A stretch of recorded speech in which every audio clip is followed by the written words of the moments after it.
Welcome to Maritime with Ezinne. My name is Ezinne. We'll be bringing you a new entrant in the maritime industry. We are getting people to realize that maritime does not start and end with the seas. We'll be looking at the very important transport document. 85% of the Earth's surface is water. ABC of shipping is the first port of call because that gives you the whole knowledge of what to see. Nothing done by man is perfect. You can't give 100% where goods are cleared out of customs controls. The key job of customs anywhere in the world is trade facilitation, not revenue drive.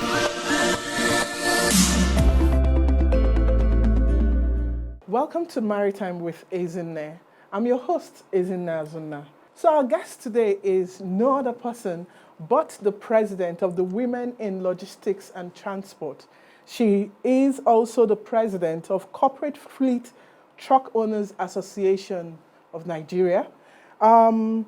Folake George is also a practitioner in the industry, an operator, a woman involved in trucking for over 2 decades. Welcome with me to the show, Mrs. Folake George. Thank you for joining us, ma'am. My pleasure. It's strange to find a woman in trucking. You must have the heart of a lion. So, how did you get involved in trucking? I got into trucking by circumstances. When I left university, I studied Russian language at the University of Lagos. When I got out of the university, I started doing business. Okay. And I had a cosmetic shop. From there, I moved to fabric. Okay. I remember it was during Obasanjo's regime and was, fabric, lace material became a contraband. Okay. And I had to look into something other than something that would, make me to be at par with government. Now, I started the trucking business with my bosom friend, Bolanle Jaji. You started out with how many trucks? We started with no trucks. Whoa.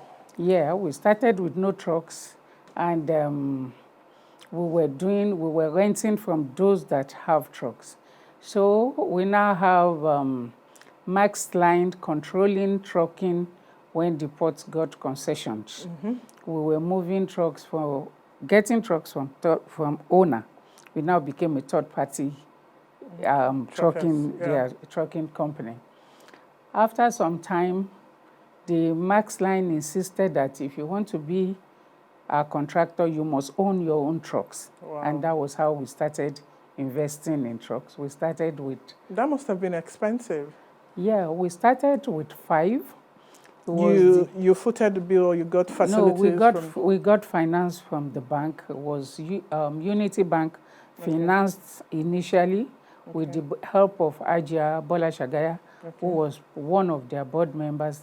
They gave us finance and we were paying back because really that time business was really moving. This hectic good luck that we had in Apapa was not the case, and you can specialize. Okay. So our specialization was just the type of trucking that is called transfer. Okay. We transferred containers from the port into different bonded terminals that were in Lagos. That was the area the area we focused on. Being a woman and you don't want to go outside of Lagos knowing what the road can be and what the drivers can be. So that was how we started. And from 5 we graduated. Got also some financed by Access Bank as well. We invested and we increased our fleet from 5 to 10, from 10 to 15 to 20, now to 25. You're full of smiles. You must be passionate about this business. Yes, because really I know that there is no business that does not have its hiccups. And I found out that, okay, if you are doing something and you can meet your responsibility with it, no matter what the problems are, you have to learn how to manage your business and manage individual. Yeah. Manage people that are working with you because you cannot do it yourself. That's true. And this trucking terrain is a very tough one. It could be a tough one for women when you look at the drivers, the mechanical part of it, the agencies part of it, where you have the drivers have problem with the police, with LASMA, with road safety, and all those. And you have to do the intervening. And you have to come in and intervene. But the interesting part of it is that when you are a woman, I just believe that you are a woman, you can manage home, manage the children. It can be easy for you to manage anybody, even those agencies that want to shout at you and say, hey, woman, I have your mate at home. This is how this thing is supposed to be. But the passion and emotional part of a woman, when you just say, oh, God, I am saying sorry. So you can melt the heart of a stone when it gets to that. And it makes it easy. It's not like it's an easy ride, but, you know, with passion and consistency. Yeah. That's how I've been able to manage up until this level. Wow, wow. That's quite an interesting story. You mentioned that there was a time when it was all smooth, in the sense that I guess the gridlock was not there. I guess you had parks at that time. So could you let us into at what point did the challenge begin and what caused them? Name some of those challenges and tell us.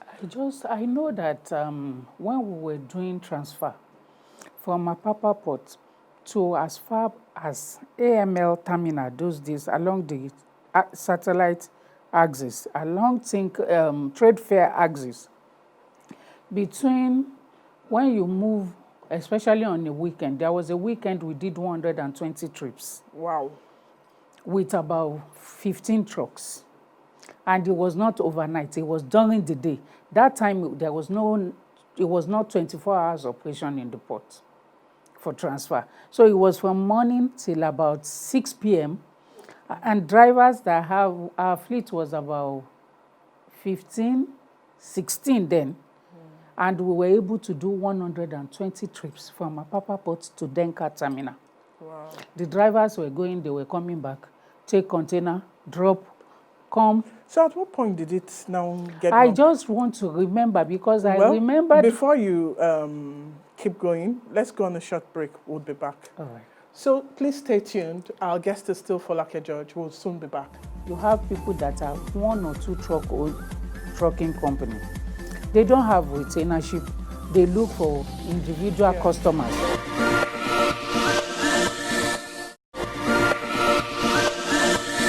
Welcome back to Maritime with Ezinne, and our guest is still Mrs. Folake George. Before we went on the break, you had mentioned that it used to be smooth and that at some point, challenges came in.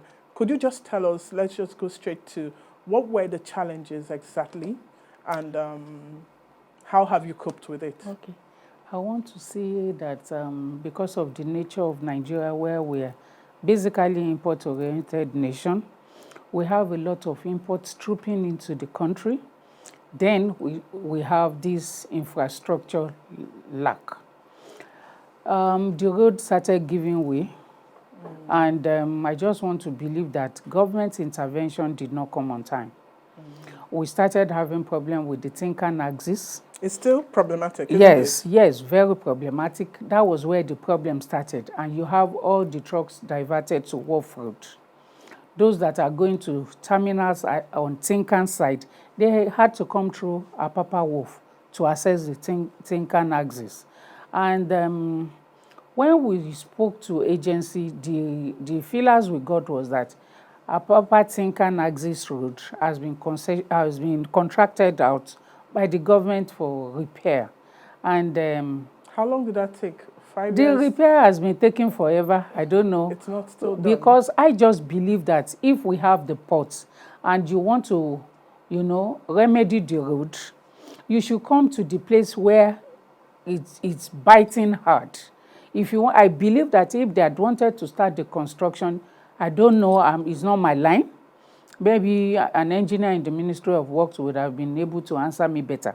Like I asked them, why didn't you start this construction at the port gate, problem, where people are, are feeling the bite, and even the government, because this gridlock also is affecting the revenue that the country is supposed to earn from the ports. So you think the government has not prioritized the maintenance of port access routes?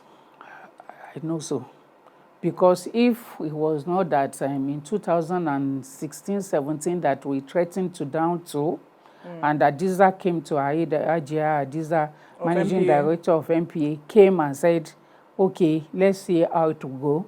Because they started with they're going to have corporate responsibility in the repair of wharf roads because And, because they said ones. Tinkan Axis has been, contracted by the government to contractor that will come and fix.